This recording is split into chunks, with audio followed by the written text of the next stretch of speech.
In 1985, the Soviet Union dropped two balloons into the atmosphere of Venus. They were small, 3.5 meters across, filled with helium, wrapped in Teflon. They were expected to last 30 minutes. They lasted 46 hours. For nearly 2 days, they drifted through the Venusian clouds, the first and only aircraft ever to fly in the atmosphere of another planet. Then their batteries died. They went silent and drifted and fell. No one has flown anything in Venus's atmosphere since, not for 40 years. Not once. The reason is not that we forgot how. The reason is that Venus is the most hostile aerial environment in the solar system, and we are still not sure what a modern drone would survive there, or how long, or what it would find before it stopped. Venus is the closest planet to Earth. At its nearest approach, it is 40 million kilometers away, closer than Mars ever gets. Closer than any other world. It is nearly the same size as Earth, nearly the same mass, nearly the same composition.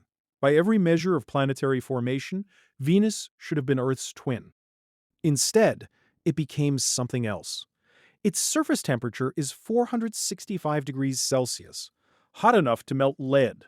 Its atmospheric pressure is 92 times that of Earth, equivalent to being 1 kilometer deep in the ocean. Its clouds are not water, they are sulfuric acid. Its winds move faster than the planet rotates. For decades, Venus was considered too hostile to explore. Mars was easier. Mars had a thin atmosphere, a manageable temperature, a surface a rover could survive on for years. Venus killed every lander that touched it. The longest a spacecraft has ever survived on the Venusian surface is 2 hours and 7 minutes. That record was set in 1982. It has never been broken. But the surface is not the whole planet. 50 kilometers up, in the middle layer of the Venusian atmosphere, the pressure drops to roughly Earth normal. The temperature drops to roughly Earth normal. The gravity is almost identical to Earth's. Of all the places in the solar system beyond Earth itself, this layer of Venus's atmosphere is the most Earth-like environment we have ever found. The problem is what surrounds it. Above, unfiltered ultraviolet radiation. Below, temperatures that rise by 10 degrees for every kilometer of descent. Around, clouds of sulfuric acid that would dissolve most known materials in hours. The question is not whether we can reach this layer. We already did 40 years ago with 1980s technology. The question is what we could do there now. Imagine dropping a drone into the Venusian atmosphere. Entry begins 130 kilometers above the surface. The drone is moving at 11 kilometers per second, the speed required to reach Venus from Earth. The atmosphere at this altitude is thin. The velocity is enormous. The drone must decelerate. Every kilogram must lose the energy of its own velocity, and that energy must go somewhere. It goes into heat. The outer shell will reach 1500 degrees Celsius during entry. This is a problem we have solved. Heat shields work. The Soviet Venera probes survived entry. The Pioneer Venus probes survived entry. Entering the Venusian atmosphere is not the hardest part. The hardest part comes after. At 70 kilometers above the surface, the drone enters the upper cloud deck. The clouds are not what you might picture. They are not wet. They are not soft. They are droplets of sulfuric acid suspended in a dense carbon dioxide atmosphere. The concentration of sulfuric acid in these clouds is between 75 and 96%. For reference, the acid in a car battery is around 30%. The clouds of Venus are more corrosive than battery acid. Any material exposed to them will begin to degrade. Aluminum will pit and dissolve. Most plastics will disintegrate. Most electronics will fail as their solder joints and circuit boards are eaten through. The materials that survive are narrow. Teflon works. Certain ceramics work. Some grades of stainless steel work, for a while. Sapphire glass works for optical instruments. The Soviet balloons survived because they were wrapped in Teflon. A modern drone would need every exposed surface to be one of these materials. This is achievable, but it is only the first problem. The atmosphere of Venus rotates faster than the planet does. The planet itself rotates once every 243 Earth days. Slowly, so slowly that a Venusian day is longer than a Venusian year. But the atmosphere at cloud-top altitude rotates once every 4 Earth days. This means the winds at the level a drone would fly are moving at 300 kilometers per hour, constantly, in one direction. There are no calm days on Venus. There is no still air. There is only wind, moving at hurricane speeds, wrapping the planet in a global east-to-west current that has never stopped in any observation we have ever made. A drone in this environment does not fly through the wind, it flies with it. Any attempt to fly against the wind, or to hover in place, would require thrust that no realistic drone could sustain for more than minutes. This is not necessarily a problem. A drone that drifts with the wind can circumnavigate the planet every 4 days. It can pass through every longitude. It can sample every region. It can observe the entire cloud deck without ever having to fight the atmosphere. The Soviet balloons did exactly this. But it constrains what the mission can be. The drone cannot return to a specific location. It cannot loiter over a feature of interest. It cannot map a target the way a rover maps a Martian crater. It is a passenger in the atmosphere, not a navigator of it. The temperature at 54 kilometers above Venus's surface is 27 degrees Celsius, warm but survivable. Ordinary electronics can operate here, but the drone will not stay at 54 kilometers indefinitely. Balloons leak, batteries deplete. The drone will lose altitude over time. At 45 kilometers, the temperature is 75 degrees Celsius. Consumer electronics begin to fail. At 40 kilometers, it exceeds 150 degrees. Most electronics are destroyed. At 30 kilometers, 300 degrees. Nothing built with standard components survives. At the surface, 165 degrees and 92 atmospheres of pressure. A drone that descends is a drone that dies. The mission window is defined by how long the drone can maintain altitude in the survivable layer.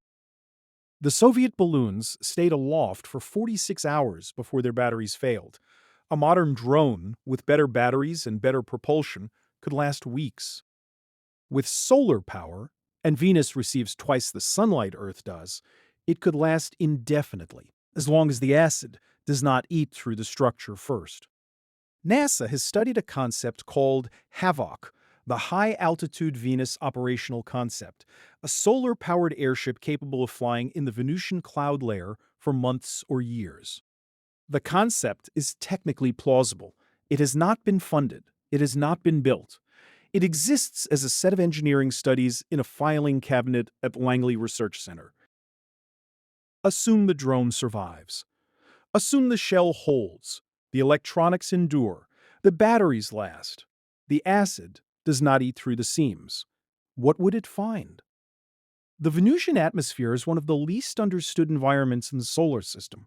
The clouds are stratified into layers. The upper deck, from 70 to 65 kilometers, is bright and thin.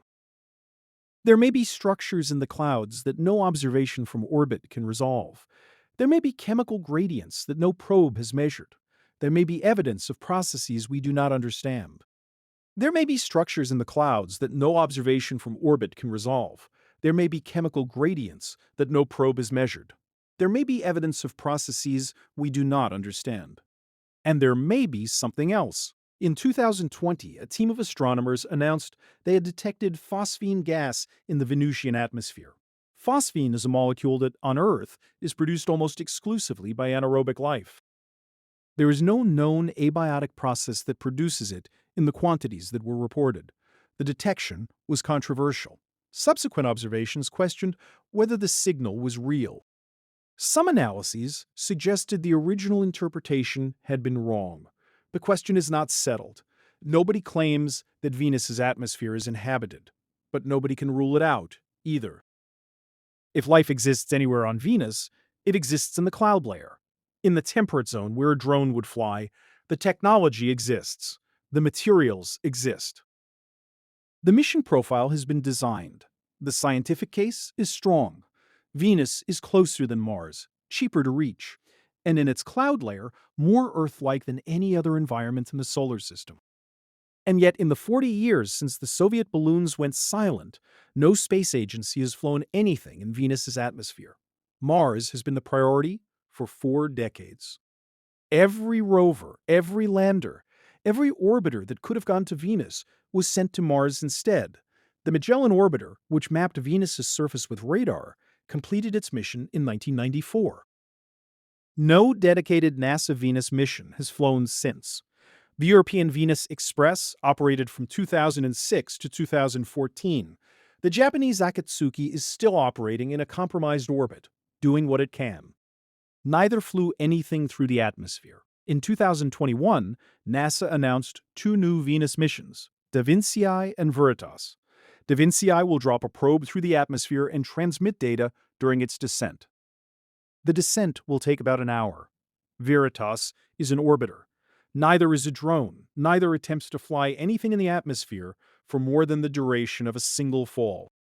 The 40-year gap in Venusian aerial exploration will continue. The Soviet balloons remain, in 2026, the most sophisticated aircraft that have ever flown in the atmosphere of another planet, 41 years after they launched. There is a photograph taken by the Soviet Venera 13 lander in 1982 of the surface of Venus. The sky is yellow. The ground is orange rock, flat and cracked. The horizon curves under a heavy, luminous atmosphere. It is the surface of another world, and it is one of only a handful of photographs of it that exist. The lander that took it survived for 2 hours and 7 minutes. Then, the heat and pressure destroyed it. Above that lander, at that moment, 40 kilometers up, the Venusian atmosphere held a layer as temperate as a summer afternoon in Kansas. There was no probe there. There has never been a probe there, not since the Soviet balloons drifted through it in 1985 and fell silent and were never replaced. The technology to return exists. The scientific case is strong. The environment is habitable in the narrow sense that a human in a pressure suit and acid-resistant coverings could stand on the deck of an airship at 54 kilometers above the Venusian surface and breathe from a tank and survive. That is not true of any other place in the solar system. Not Mars, not the Moon, not the moons of Jupiter or Saturn. The most Earth-like environment beyond Earth itself is a layer of air above a planet of acid and fire that we have not visited in 40 years.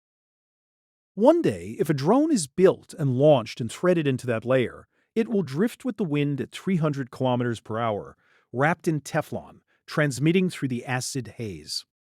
It will circle the planet every 4 days. It will send back images of a sky no human has seen in real time. And somewhere in the data it returns, we will find either the answer to a 40-year-old question or the beginning of a new one.